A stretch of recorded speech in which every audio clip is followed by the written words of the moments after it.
Mes chers collègues élus, mesdames, messieurs les représentants de la gendarmerie, ça tombe bien. Le capitaine Limonet est là. Il est là. Merci, capitaine, qui représentait le commandant Chopard. Merci, on vous demande de l'indulgence ce soir. Bien, mesdames, messieurs, mes chers amis, comme je le fais depuis 18 ans maintenant, j'ai le plaisir de vous adresser mes vœux de bonne santé, de bonheur, ici à Montignac, le dernier samedi du mois de janvier. Merci à Laurent Mathieu, le maire de Montignac, et à son conseil municipal qui, chaque année, comme le faisaient les élus précédents, mettent gracieusement cette salle à notre disposition. Merci aux collègues qui m'entourent, Colette Langlade, députée du Non-Trôné, Claude Berry-Debat, qui est sénateur de la Dordogne, mais aussi tous les conseillers départementaux et tous les conseillers régionaux qui sont là. Je salue aussi, parce que j'en vois devant moi, Jacques Cabanel, Gérard Labrousse et d'autres, des collègues. Serge Aymar, là j'ai mal démarré. Quand on commence, Serge Aymar, Jean-Marie Quéroy. D'habitude j'oublie ceux qui sont sur la scène. Là je vais oublier ceux qui sont dans la salle.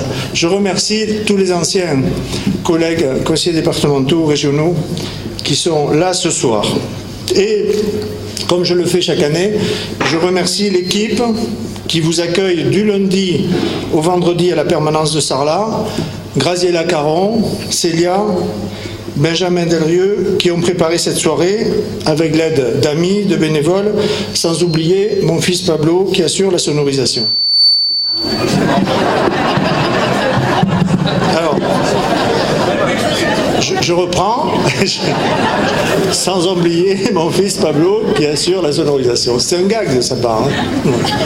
Non, mesdames, messieurs, je voudrais vous dire des choses légères en ce début d'année, mais malheureusement, comme l'ont fait tous les maires de France, je ne peux pas commencer ces vœux sans évoquer les tragiques attentats qui ont endeuillé notre pays.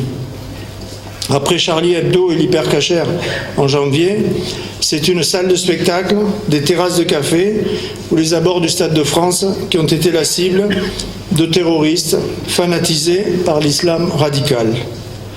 Notre département n'a pas été épargné. 2 personnes, dont les familles vivent en Dordogne, ont été blessées. Et un jeune du Coux, de 26 ans, Maxime Bouffard, le fils de nos amis, Marie-Laure et Jean-Marc, a été tué au Bataclan.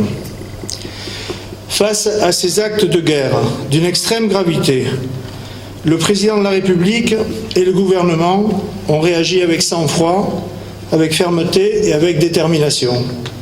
Ils ont mobilisé les services publics de sécurité, la police, la gendarmerie, les pompiers, tous les services de soins, à qui nous devons exprimer notre profonde gratitude. Vous le savez, l'état d'urgence a été déclaré. Le chef de l'État s'est engagé devant l'ensemble des députés et sénateurs réunis en congrès le 16 novembre à soumettre au Parlement un projet de loi constitutionnelle permettant de mieux encadrer cet état d'urgence qui dépend aujourd'hui d'une loi ordinaire et permettant de déchoir de la nationalité française les individus condamnés définitivement pour actes de terrorisme. Conformément aux propositions du Premier ministre devant la Commission des lois mercredi dernier, cette dernière proposition concerne tous les terroristes français, quelle que soit la façon dont ils ont accédé à la nationalité française. Dans l'état actuel des choses, je veux vous dire que je voterai en conscience ces 2 dispositions. D'une part, parce que je considère que la vie en sécurité est la première condition de toute vie en démocratie. Il n'y a pas de liberté sans sécurité. Il n'y a pas d'égalité sans sécurité. Il n'y a pas de fraternité sans sécurité. Et le devoir de ceux qui ont la responsabilité du pays est de l'assurer aujourd'hui pour l'ensemble de nos concitoyens. D'autre part, je considère que ceux qui font le choix d'assassiner froidement des journalistes parce qu'ils symbolisent la liberté d'expression, des juifs parce qu'ils sont juifs, des femmes et des hommes qui vont au spectacle ou qui prennent un verre entre amis à la terrasse d'un café. Ceci parce qu'ils représentent la jeunesse d'un pays accueillant, la jeunesse qui comprenait 19 nationalités différentes et qui profite simplement de la vie. Oui, je considère que ces assassins-là, dont rien ne peut expliquer ou justifier la barbarie, font le choix de s'exclure eux-mêmes de notre nation. Sous peine de voir une grande partie des électeurs se diriger vers l'extrême droite, notre République doit se montrer ferme sur ses valeurs, marquer les limites de l'inacceptable et ne rien céder à l'obscurantisme, à la violence et à la barbarie. De la même façon, elle doit se montrer ferme sur l'application de la laïcité. J'ai souvent l'occasion d'en parler. La laïcité, c'est bien sûr garantir à tous les citoyens la liberté de conscience, la liberté de croire ou de ne pas croire. Mais la laïcité, c'est aussi protéger les citoyens contre les tentatives d'intrusion des églises dans la vie publique. Mesdames, vous le savez particulièrement, chaque fois que vous vous êtes battus pour faire valoir vos droits, et notamment celui de disposer de votre corps à travers la contraception ou l'avortement, toutes les églises se sont opposées. Il y a encore 2 ans, nous avons vécu, avec mes collègues parlementaires, le débat sur le mariage pour tous. Là aussi, toutes les églises se sont unies pour empêcher les homosexuels d'obtenir les mêmes droits que l'ensemble des citoyens. Alors, ne nous trompons pas. Là aussi, la République doit poser ses limites et réaffirmer sans cesse que dans la République française, aucun principe religieux n'est au-dessus des lois de la République. Que dans la République française, la pratique religieuse concerne la vie privée et non la vie publique. Et enfin, que dans la République française, l'égalité entre les hommes et les femmes n'est pas négociable. C'est à mon sens parce qu'elle sera capable de rester ferme sur ses valeurs, même symboliques, que notre République pourra construire une société de solidarité, de tolérance et de respect mutuel. J'évoque chaque année, pendant un moment, le travail parlementaire. Et au-delà du suivi et de l'application de la loi d'avenir sur l'agriculture et la forêt, dont j'ai été le rapporteur, et de mon combat permanent en faveur des retraités agricoles, ça me permet de saluer le président actuel, Roger Trenel, et celui qui lui a précédé, Henri Draperoux, qui sont dans cette salle. J'ai consacré une grande partie de mon travail de l'année 2015 à l'examen de la loi de réorganisation de la République, dite loi NOTRe. Cette loi a pour but de clarifier les compétences entre les collectivités locales, avec 70 parlementaires, avec lesquels j'ai formé un groupe de travail. J'ai consacré la majeure partie de mon temps à défendre l'existence des départements qui étaient menacés. Je l'ai fait car je suis persuadé que ce niveau de collectivité est le mieux adapté pour à la fois conduire des politiques de développement à l'échelle d'un territoire assez vaste et dans le même temps assurer des services au public de proximité. Fort heureusement, le gouvernement et le Parlement ont fait le choix de leur maintien, qui était indispensable, particulièrement dans les zones rurales. C'est ainsi que les régions se sont vues confortées dans leur rôle de développement économique, d'aménagement du territoire, de formation et de transport. Les départements sont confortés dans leur rôle de solidarité sociale, mais aussi de solidarité territoriale, et les intercommunalités sont, elles, renforcées par le transfert des compétences en matière d'eau et d'assainissement.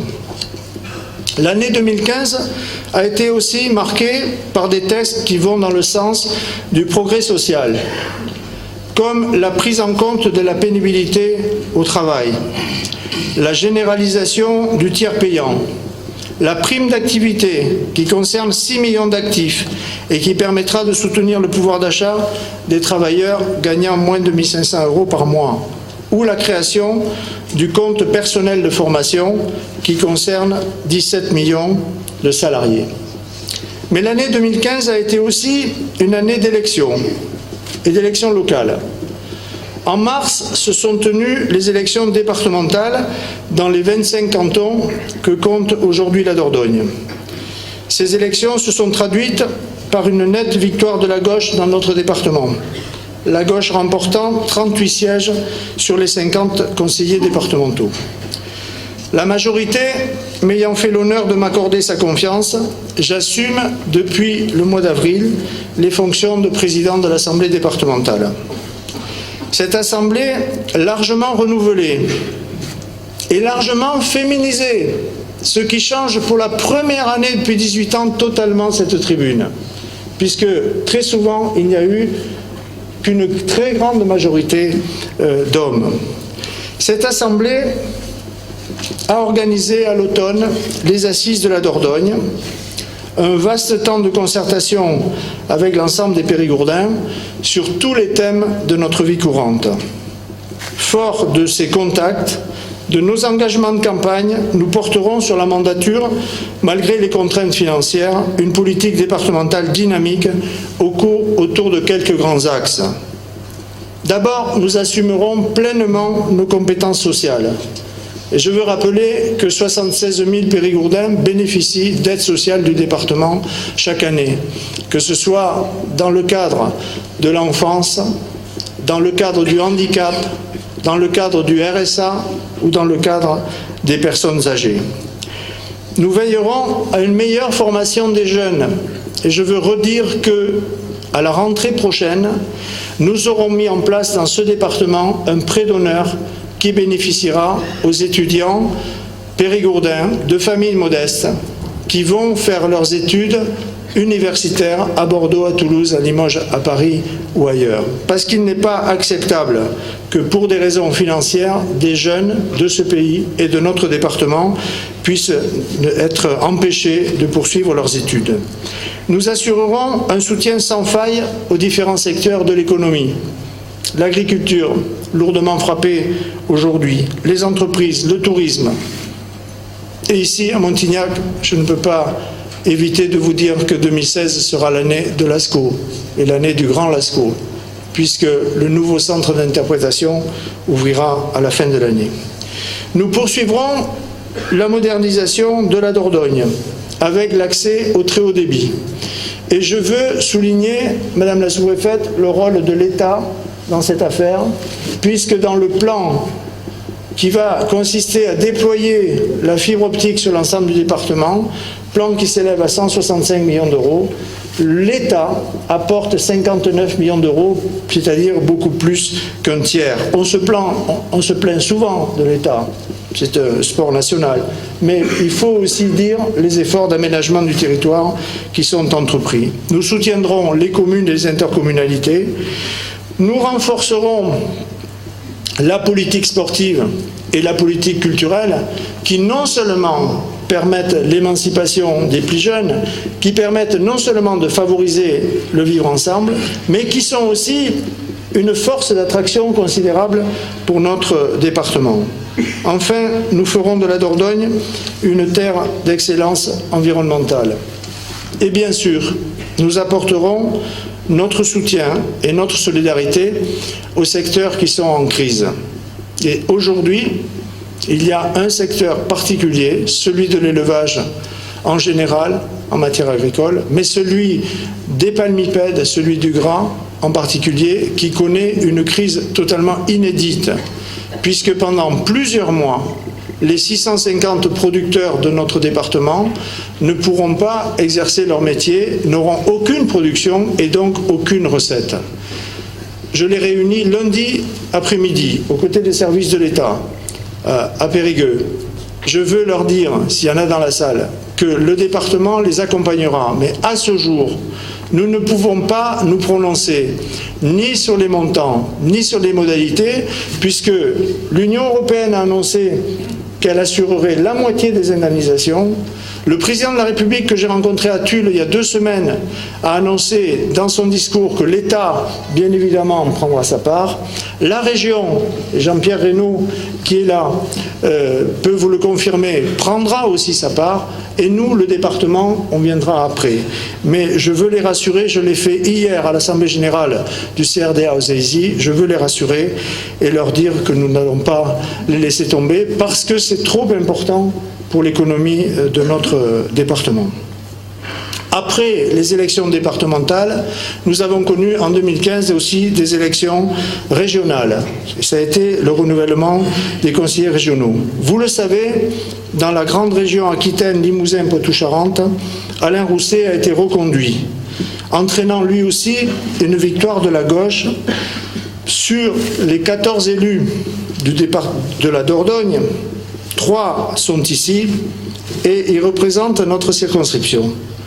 C'est Jean-Pierre Reynaud qui entame un 2e mandat avec d'éminentes responsabilités puisqu'il a été renouvelé dans ses fonctions de vice-président en charge de l'agriculture.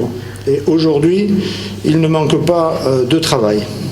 C'est Mireille Volpato, qui est maire adjointe à Marsanais et qui est une militante associative très active et très connue. Et puis, c'est le petit dernier, quelqu'un qui porte bien son nom, puisqu'il s'appelle Benjamin. C'est Benjamin Delrieux, qui est élu de 24 ans.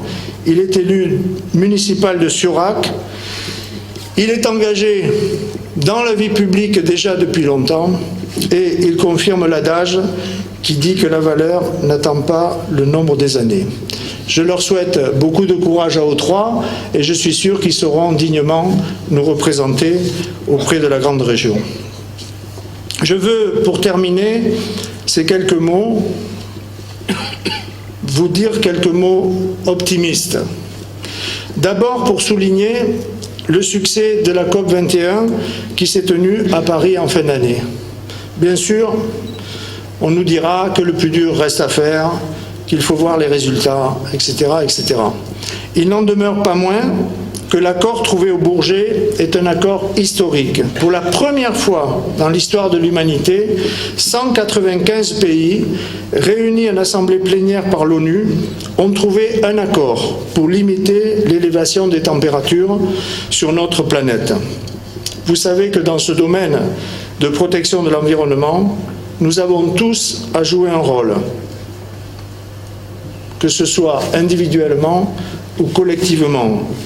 Et dans ce travail, le département de la Dordogne prendra bien évidemment sa part. Ensuite, je voudrais signaler l'élan de générosité qu'a suscité à la fin de l'été mon appel pour accueillir des familles de réfugiés syriens dans notre département. Des dizaines de communes, d'associations, de particuliers se sont manifestés et se sont portés volontaires. Le Périgord a une fois de plus prouvé qu'il restait une terre d'accueil et d'humanisme. Une terre où la fraternité n'est pas un vain mot ou un simple lieu commun dont on se gargarise un ami. Le Périgord a prouvé qu'il était une terre où la fraternité pouvait être vécue, comme elle l'a été durant la dernière guerre, quand nous avons accueilli des milliers de réfugiés venus d'Alsace ou de Lorraine, et comme elle l'est aujourd'hui, en accueillant à Mozac, dans le canton de la Linde, des réfugiés soudanais. Qu'il me soit permis de remercier l'action du maire de Mozac, mais aussi celle de mes collègues conseillers départementaux de ce canton de la Linde. Vous le voyez, mes chers amis, au seuil de cette nouvelle année, nous avons, malgré la menace terroriste et la dureté de la crise économique, de bonnes raisons d'espérer. Restons lucides et gardons les idées claires sur la période que nous vivons. Ne nous perdons pas en controverses inutiles, mais mobilisons-nous, unissons-nous pour nous protéger de tous les fanatismes et pour défendre et faire vivre les valeurs de la République. Avant de partager le verre de l'amitié, avec un véritable nectar